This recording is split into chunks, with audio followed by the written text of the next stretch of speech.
नमस्कार, आप देख रहे हैं न्यूज फ्रेम और मैं हूं आपके साथ आस्का पटेल। बिहार में पहले ही भूजल में आयरन, फ्लोराइड और आर्सेनिक की जंग लड़ रही जनता अब एक और डर, एक और चिंता और कहीं ज्यादा गंभीर खतरा सामने आया है।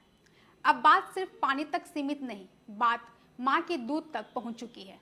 जी हाँ, बिहार में स्तनपान कराने वाली माताओं के दूध में यूरेनियम पाया गया है।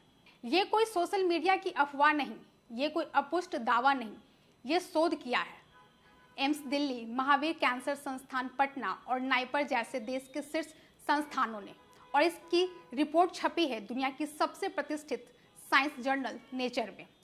शोध चौंकाने वाला है क्योंकि जिन माताओं के दूध में यूरेनियम मिला, उनके नवजात बच्चों के खून में भी यूरेनियम मिला है। यानी प्रदूषण अब जीवन नहीं, जीवन देने वाली मां को भी प्रदूषित कर चुका है।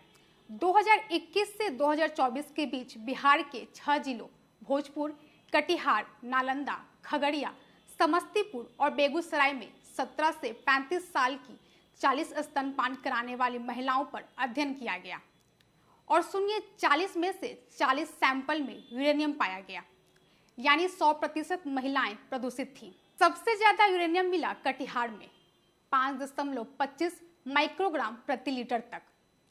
सबसे कम पाया गया भोजपुर में। यूरेनियम की मात्रा WHO के ड्रिंकिंग वाटर मानक से नीचे है। लेकिन सबसे बड़ा सवाल यह है, मां के दूध में यूरेनियम का कोई तय सुरक्षा मानक ही नहीं है। यानी हम बस अंदाजा लगा रहे हैं, डेटा नहीं है। खतरा कितना बड़ा है पता ही नहीं। 40 महिलाओं में से 35 नवजात बच्चों का खून जांचा गया और ये सुनकर आपकी रूह कांप जाएगी। 87.5% बच्चों के खून में भी यूरेनियम पाया गया। हाँ, अभी इन बच्चों में कोई गंभीर क्लिनिकल लक्षण नहीं मिले। डर ये है कि यूरेनियम के असर सालों बाद दिखाई देते हैं, किडनी पर, हड्डियों पर, दिमाग पर, ग्रोथ पर। ये धीमा जहर है जो चुपचाप पीढ़ियों को प्रभावित करता है।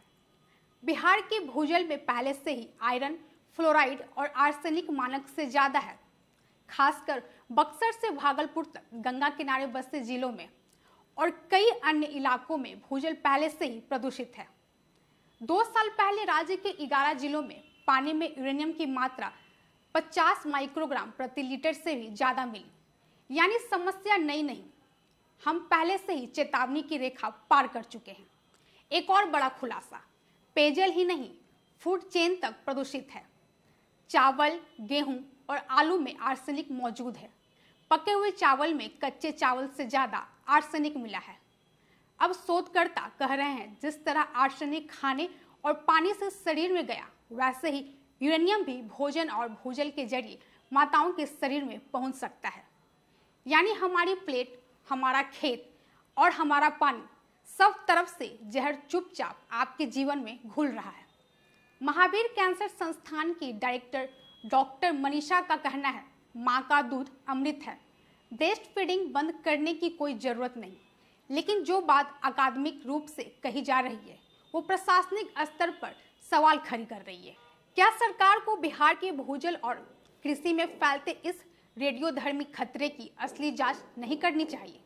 सवाल सिर्फ विज्ञान का नहीं, सवाल आने वाली पीढ़ियों की सुरक्षा का है। अगर पानी जहर है, अगर खाना जहर है और अब अगर मां का दूध भी जहर से छू गया है, तो राज्य के सिस्टम से बड़ा खतरा कोई नहीं। इस शोध ने चेतावनी दे दी है। अब इंतजार का वक्त नहीं, अब कार्रवाई का वक्त है। बिहार के मातृत्व में यूरेनियम का मिलना सिर्फ एक वैज्ञानिक डेटा नहीं, ये एक साइलेंट इमरजेंसी है। बिहार में नीतीश कुमार की सरकार फिर से बन गई है, लेकिन पानी, भोजन और स्वास्थ्य, ये तीनों अगर सुरक्षित नहीं है तो कोई भी राज्य, कोई भी समाज आगे नहीं बढ़ सकता।